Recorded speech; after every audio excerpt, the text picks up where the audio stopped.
जय श्री हरिवंश। राधे राधे। मैं मोनिका एस्ट्रो स्वागत करती हूँ आप सभी का मेरे इस चैनल पर।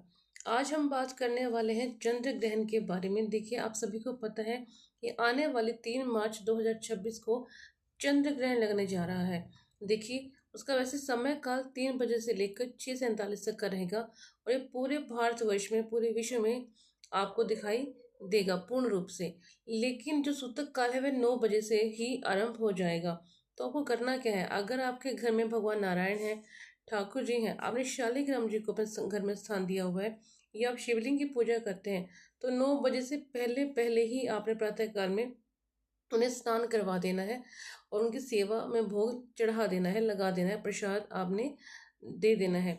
उसके बाद आपको क्या करना है, देखिए, जो गर्भवती स्त्रियां हैं उनको ना तो समय में कुछ भी काटना चाहिए, ना ही चाकू का प्रयोग करना चाहिए।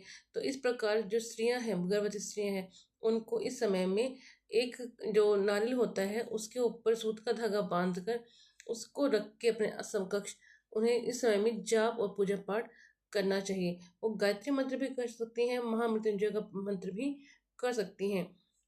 देखिए, जो चंद्र ग्रहण होता है उसमें आप कोई नया मंत्र सिद्ध नहीं कर सकते, वह सूर्य ग्रहण में ही होता है। आप चंद्र ग्रहण में केवल अपने पहले वाले मंत्र को आप री एनर्जाइज कर सकते हैं, उसकी ऊर्जा को बढ़ाने के लिए। अगर आपको किसी भी गुरु से मंत्र दीक्षा मिली हुई है तो इस समय में उस मंत्र का जप अवश्य करें, या फिर आप कोई ऐसा मंत्र है जिसे आप अपनी नित्य पूजा में आपने शामिल किया हुआ है तो आप उसका भी जाप इस समय में कर सकते हैं। तो इस प्रकार उसकी जो ऊर्जा है वो बढ़ जाएगी। कोई शाबर मंत्र भी हो सकता है, माँ लक्ष्मी का, माँ भगवती का, ठाकुर जी का या हनुमान जी का। हनुमान जी के बहुत से शाबर मंत्र हैं जो चंद्र ग्रहण में सिद्ध किए जाते हैं। देखिए, ग्रहण जो है बहुत ही बड़ा क्या है, यूनिवर्स में कॉस्मिक एनर्जी का प्रतीक है। इस समय में कहते हैं कि यूनिवर्स और जो धरती के बीच के बैरियर्स होते हैं वो समाप्त हो जाते हैं। तो आप इस समय में जो भी पूजा अर्चना करते हैं, जो भी मंत्र जाप करते हैं, वह आपके जीवन में परिवर्तन आने में सक्षम है। तो इस प्रकार मैं आशा करती हूँ कि आप इस ग्रहण का पूर्ण रूप से लाभ लेंगे।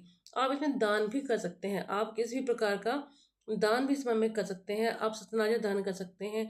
जो भी दान आपको करना है वो ग्रहण काल में रख लीजिए हाथ रखकर, और ग्रहण के बाद जब शुद्ध हो जाते हैं स्नान आदि करके तो उसको आप मंदिर में दान करें। ये दान आपको अत्यंत फल देने वाला साबित होता है, आपके जीवन के अनेक प्रकार की नकारात्मक ऊर्जा को सोखता है और उसके बाद आपका जीवन जो है वो पूर्ण रूप से चलायमान होने में सक्षम हो जाता है।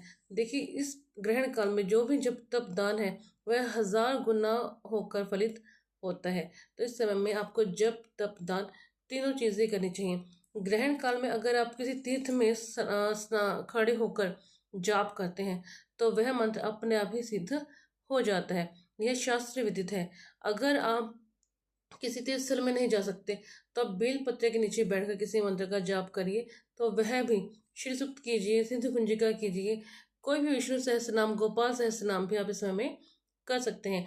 गोपाल सहस्त्र नाम से तो यह तक कहा जाता है कि रूठी हुई लक्ष्मी भी वापस आ जाती है। तो आप ग्रहण काल का पूर्ण फायदा उठा सकते हैं, लाभ उठा सकते हैं अपनी इस प्रकार की कोई भी साधना करके। आशा करती हूँ कि आपको मेरी दी हुई जानकारी पसंद आई होगी और आप ग्रहण काल में इनका पूर्ण लाभ उठाएंगे। अगर आपको मेरी जानकारी पसंद आती है तो like and subscribe my channel, और अगर कोई समस्या है तो आप मुझसे व्हाट्सएप नंबर पर अपना समस्या मुझे मैसेज कर सकते हैं और मैं उसका समय आने पर रिप्लाई ज़रूर करूँगी। तो like and subscribe my channel और share more and more. Thank you, धन्यवाद।